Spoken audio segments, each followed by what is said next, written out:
ধুবুৰী লোকসভা সমষ্টি নিৰ্বাচনী যুঁজখন অতি আকৰ্ষণীয় হৈ পৰিছে য'ত নেকি ষ্টাৰ কেম্পেইনাৰ হিচাপে অংশগ্ৰহণ কৰিছে অখিল গগৈ আৰু অখিল গগৈ যোৱাৰ পিছতেই লাখ লাখ মুছলমান লোক ওলাই আহিলে অখিল গগৈক চাবৰ কাৰণে ধুবুৰীক বদৰুদ্দিন আজমলৰ যিটো দুৰ্গ বুলি কোৱা হয় যেটো সকলোৱে জানে যে বদৰুদ্দিন আজমলে যেটো 15 বছৰ তাত শাসন কৰিছে আৰু এইবাৰ যেটো বদৰুদ্দিন আজমলক বিদায় দিবৰ কাৰণে সাজু হৈছে আপোনালোকে জানে যে বদৰুদ্দিনে যেটো মুছলিম সম্প্ৰদায়সকলৰ লগত যি ধৰণৰ মিটিৰালি কৰি আছিলে এই যি মিটিৰালি বিজেপি আৰু বদৰুদ্দিন আজমলৰ যি মিটিৰালি কথা ইতিমধ্যে গম পাইছে আৰু বদৰুদ্দিন আজমল গো বেক মুখ্যমন্ত্ৰী Himanta Biswa Sarma go back BJP go back AIDF go back ধৰণে ইতিমধ্যে এক আলোড়ন সৃষ্টি কৰিছে আপোনালোক দেখাই ল'ব বিচাৰিছোঁ আজি অখিল গগৈ ডাঙৰীয়ে কি বুলি কৈছে তাত আপোনালোক দেখাই ল'ব বিচাৰিছোঁ আমি ভোট দিম কা আমি ভোট দিম কা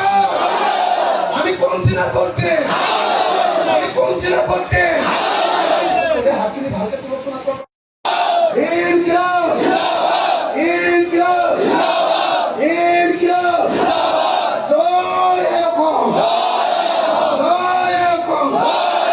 বিজেপি মুর্দাবাদ বিজেপি মুর্দাবাদ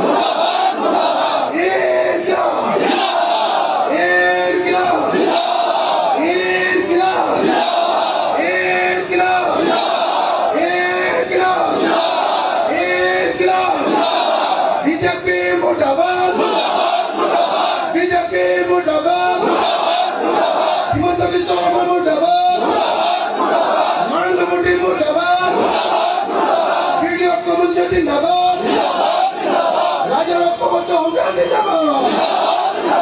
इनका जिंदाबाद इनका जिंदाबाद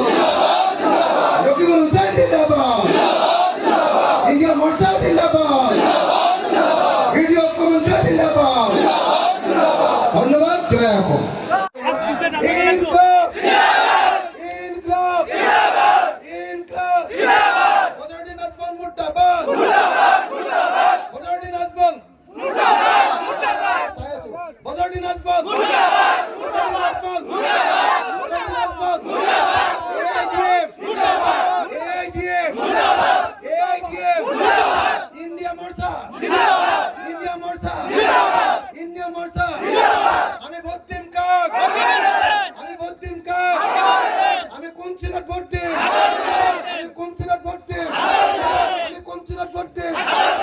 বিজেপি মুর্দাবাদ বিজেপি সরকার মুর্দাবাদ বিজেপি সরকার মুর্দাবাদ বিজেপি সরকার মুর্দাবাদ বিজেপি সরকার মুর্দাবাদ বিজেপি সরকার মুর্দাবাদ AIDF মুর্দাবাদ AIDF মুর্দাবাদ AIDF মুর্দাবাদ Himanta Biswa Sarma মুর্দাবাদ Himanta Biswa Sarma মুর্দাবাদ ইনকিলাব ইনকিলাব ইনকিলাব ধন্যবাদ জয় हो इंडिया मोर्चा जिंदाबाद इंडिया मोर्चा जिंदाबाद আমি ভোট দিম কাক আমি ভোট দিম কাক আমি কোন চিলাত ভোট দিম আমি কোন চিলাত ভোট দিম আমি কোন চিলাত ভোট দিম বিজেপি মুর্দাবাদ বিজেপি সরকার মুর্দাবাদ বিজেপি সরকার মুর্দাবাদ বিজেপি সরকার মুর্দাবাদ বিজেপি সরকার মুর্দাবাদ বিজেপি সরকার মুর্দাবাদ AIDF মুর্দাবাদ AIDF মুর্দাবাদ AIDF মুর্দাবাদ Himanta Biswa Sarma মুর্দাবাদ Himanta Biswa Sarma মুর্দাবাদ ইনকিলাব ইনকিলাব 15 বছৰ আপোনালোকে যিজন মানুহক জিকাই দিলে কি নাম মই আচৰিত হওঁ যে তেখেত ধুবুৰীৰ পৰা জিকে 15 বছৰ জিকিলে কিন্তু সুপাৰ 40 পাতে আকৌ খুজায় হয় দে মেডিকেল কলেজ পাতে আকৌ খুজায় হয় দে আকৌ দুখীয়া মানুহক আকৌ বেটেৰী ৰিক্সা হয়নে বেটেৰী ৰিক্সা যে বিলাই সেইটো আকৌ বিলাই কৈ খুজায় হয়নে বিলাই খুজায় আৰু এমপি কৰ ধুবুৰী ইয়াত কি দিয়ে ঠাণ্ডা পানী আৰু খেজুৰৰ বাহিৰে বোলে ইয়াত আঁকি দিয়া সংবিধানক বচাব লাগে দেশত যদি সঁচাকৈ সমাজবাদী ধাৰণাৰে ৰাখিব লাগে দেশক যদি ধৰ্ম নিৰপেক্ষ কৰি ৰাখিব লাগে তেতিয়াহ'লে 2024 চনত আমি বিজেপিক বিদায় দিবই লাগিবনে নাই কওক লাগিবনে নাই বিজেপিক বিদায় দিব লাগিবনে নাই লাগিব বিজেপিক বিদায় দিব লাগিব লাগিব বিজেপিৰ সমানে একেই খাতাৰনাক বস্তু আজি আপুনি বদৰুদ্দিন আজমল ডাঙৰীয়াক জিকাই দিয়ে তেতিয়াহ'লে তেওঁতো এজন মানুহে গৈ দিল্লীত কি কৰিব বাৰু হয়নে নহয় তো যদি আপোনালোকে ৰকিবুল হুছেইন ডাঙৰীয়াক জিকাই দিয়ে তেতিয়াহ'লে আমাৰ ইণ্ডিয়া মৰ্চাই চৰকাৰ গঠন কৰিবগৈ পাৰে আৰু যদি ইণ্ডিয়া মৰ্চাৰ চৰকাৰ হয়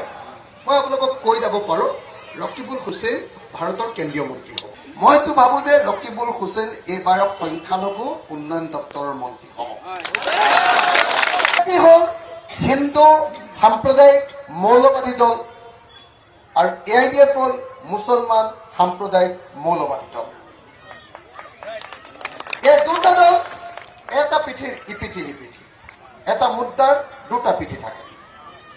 যদি বিজেপি দলটো বাছি ৰাখিব লাগে তেতিয়াহ'লে মুছলিম সাম্প্ৰদায়িক দল এটাও বাছি থাকিব লাগে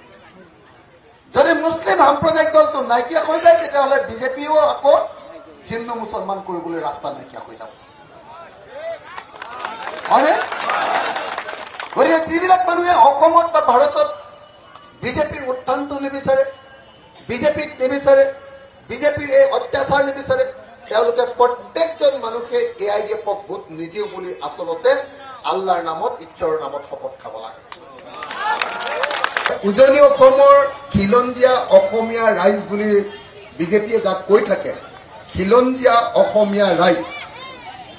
খিলঞ্জীয়া অসমীয়া ৰাইজে এইবাৰ বিজেপিক সঁচাকৈ বিদায় দি দিছে আৰু যোৰহাটত গৌৰৱ গগৈ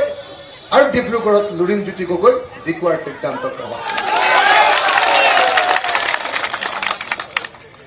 সংবিধান ৰক্ষা কৰিব লাগে দেশ বচাব লাগে আৰু মোদী আৰু বিজেপি আৰু RSSৰ পৰা ভাৰতবৰ্ষখন বচোৱাটোৱে এই মুহূৰ্তত আটাইতকৈ ডাঙৰ কৰ্তব্য